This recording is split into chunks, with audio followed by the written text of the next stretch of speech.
Muhammadun Rasulullah alaihi salatullah wa alihi wal ahibba. La ilaha illallah Muhammadun.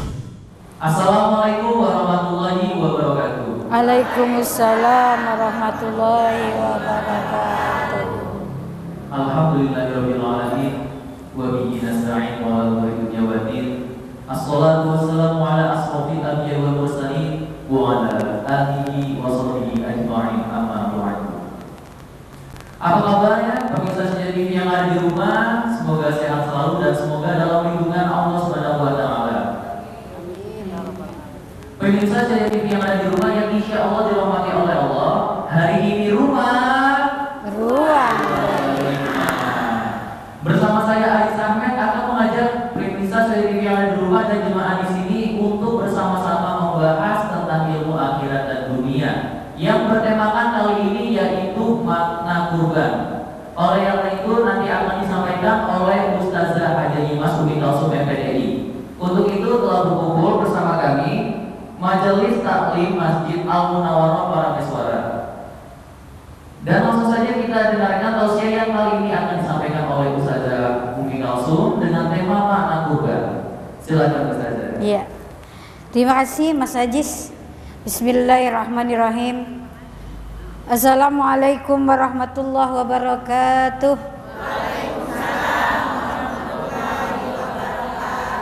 Alhamdulillahirabbil alamin wa bihi nasta'in ala umuri dunya waddin. Wassalatu wassalamu ala sayyidil mursalin wa ala alihi wa sahbihi ajma'in, amma ba'du. Pemirsa Ruang Berhikmah Sriwijaya TV dimanapun berada, ibu-ibu anggota Majelis Taklim Masjid Al-Munawwarah Parameswara yang sudah hadir, yang hari ini cindo-cindo kalau pakai abang hitam ya. Ya insyaallah gala-galanya dirahmati Allah. Puji dan syukur kita panjatkan kehadirat Allah atas karunia cinta dan kasih sayangnya. Pada sore ini kita bisa berkumpul bersama-sama di pengajian rutin kita dan bersama Sriwijaya TV. Dan kita hadir di sini di Allah nikmat sehat, nikmat iman dan nikmat kesempatan. Alhamdulillah. Salawat dan salam kita tujukan kepada junjungan besar kita Nabi Muhammad sallallahu alaihi wasallam. Ibu-ibu, di dalam Islam semua ibadah yang kita lakukan biasanya itu tidak hanya berdampak untuk diri kita dewek, tapi juga untuk kemaslahatan umat. Di dalam Islam sudah satu keharusan umatnya harus bersatu padu, saling tolong menolong, saling menguatkan sikok dengan yang lainnya. Kata Allah, ya ayyuhallazina amanu taqullaha haqqa tuqatih. Hai manusia, hai orang-orang yang beriman, takutlah kamu kepada Allah. Ya, dan kata Allah, wa'tasimu bihablillahi jami'a wa la tafarraqu. Dan berpegang teguhlah kamu bersama-sama bersatu padu dalam tali agama Allah dan jangan bercerai-berai. Maka jingoklah ketika ibadah-ibadah kita ibu-ibu. Salat memang pribadi kita lakukan, tapi dampaknya kemaslahatan untuk umat dengan tingkah laku kita yang lebih baik lagi. Kemudian puasa ngajari kita untuk merasa ke mana kalau wong miskin tu lapar dan hausnya. Kemudian zakat, kita yang mampu mengeluarkan zakat, yang tidak mampu menerima zakat, artinya untuk saling tenggang rasa dan saling kasih sayang. Kemudian pergi haji pun kalau dewe anda lemak jika pergi haji itu di Mekah rami-rami saling tolong sikok dengan yang lainnya, bersatu padu. Yang kaya pakai baju putih, yang miskin pakai baju putih, ya, pejabat pakai baju putih, rakyat pakai baju putih, semuanya satu padu di sana, tidak ada yang dibeda-bedakan.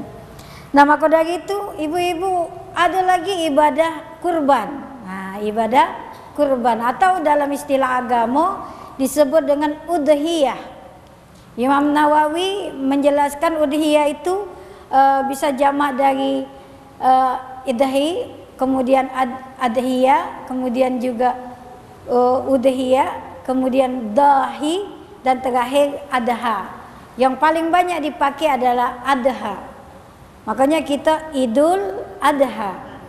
Apa itu artinya? Artinya hewan sembelihan. Hewan sembelihan. Apa makna berkurban bagi kita umat Islam? Namanya berkurban artinya merelakan, bersedekah, memotong hewan kurban untuk disedekahkan dengan ikhlas.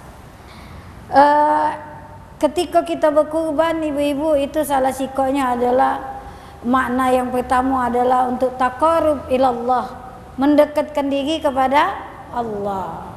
Kepada Allah mendekatkan diri.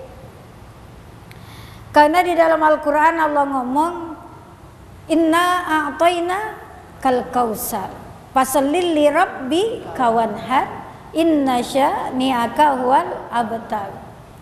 Kata Allah, sesungguhnya kamu telah banyak kunjung nikmat, maka dari itu bersolatlah kamu untuk Tuhanmu dan berkurbanlah. Dan barang siapa yang membencimu, maka mereka akan diputus nikmatnya oleh Allah. Jadi ibu-ibu, syarat berkurban itu adalah sudah mendapat nikmat yang banyak. Maka kalau ada duit lebih, silakanlah kita berkurban. Nikmat sudah banyak. Dirikan sholat 5 waktu, sholat sunat, dan berkurbanlah. Maka ketika kita berkurban itu berlaku, berkurban itu waktunya setelah habis sholat Idul Adha. Sholat dulu baru korban. Jadi tidak sah kalau kita berkorban sebelum Idul Adha. Ustazah, kami nak berkorban sesudah Idul Fitri, tak baca. Itu namanya sedekah. Yang boleh itu Idul Adha. Sesudah Idul Adha baru korbannya sah. Ibu-ibu, di dalam Islam kita berkorban itu semuanya karena Allah, lillahi ta'ala. Galo-galonya karena Allah. Inna solati wa nusuki wa mahyaya wa mamati lillahi rabbil alamin. Sesungguhnya inna solati, salatku, wa nusuki, ibadahku. Kalau Said Kutub mengatakan nusuki itu berkorbanku, tapi kalau Imam Nawawi ngomongkan itu adalah ibadahku. Maka solatku, ibadahku, termasuk di dalamnya kurban, sedekah dan segala macamnya, hidup matiku lillahi ta'ala. Tujuannya karena Allah. Jadi kalau nak berkorban kaget karena saing-saingan, tak usahlah. Musuh aku tu berkorban kambing, aku nak berkorban pula sapi. Biarlah ngutang dulu duit, ngade kemas di bank, jadi penggadaian misalkan. Tak usah yang model-model itu, ya. Harus ikhlas karena Allah.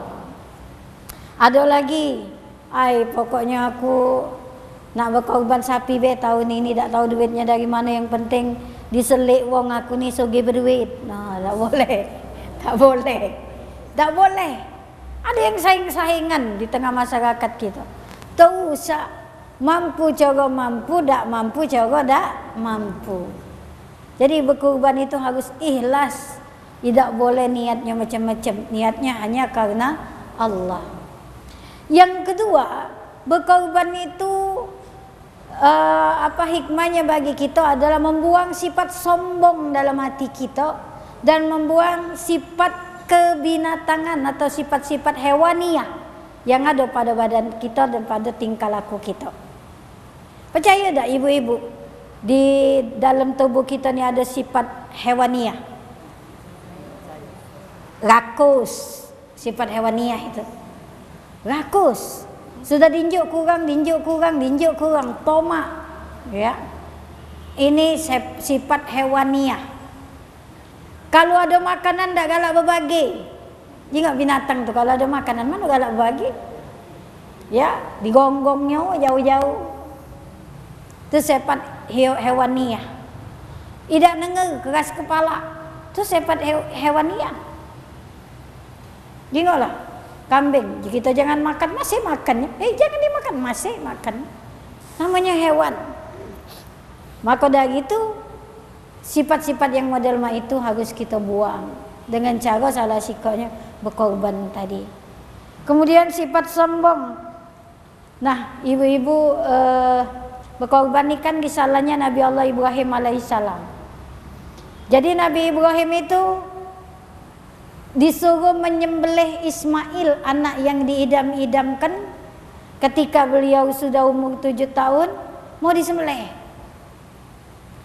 Kata Ibrahim, rupanya sebelum peristiwa itu terjadi ada dulu asbabun nuzulnya, ya, ada penyebabnya.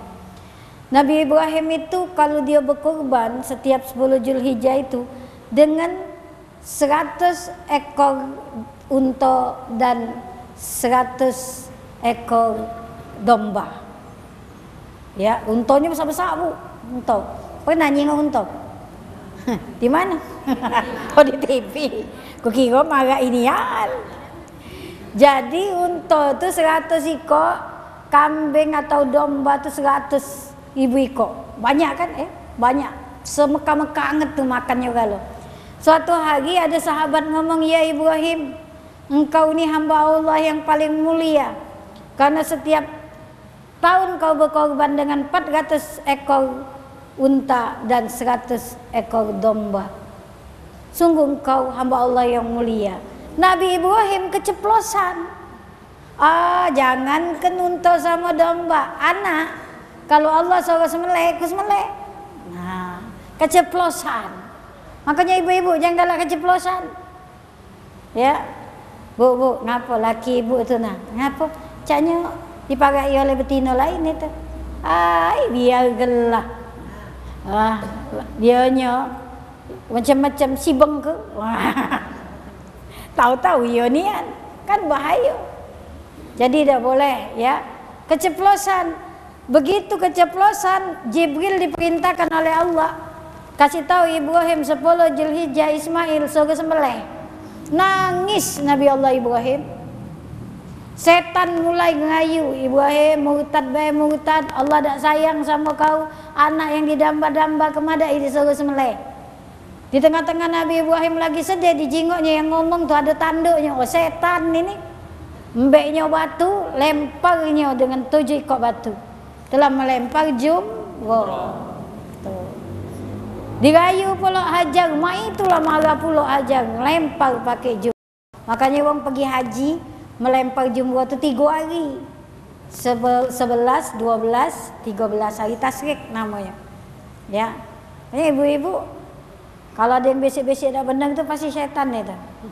Ya, ambillah batu lempar. Tak keselian saja ya. Melempar setan yang ada dalam tubuh kita. Nah, akhirnya apa?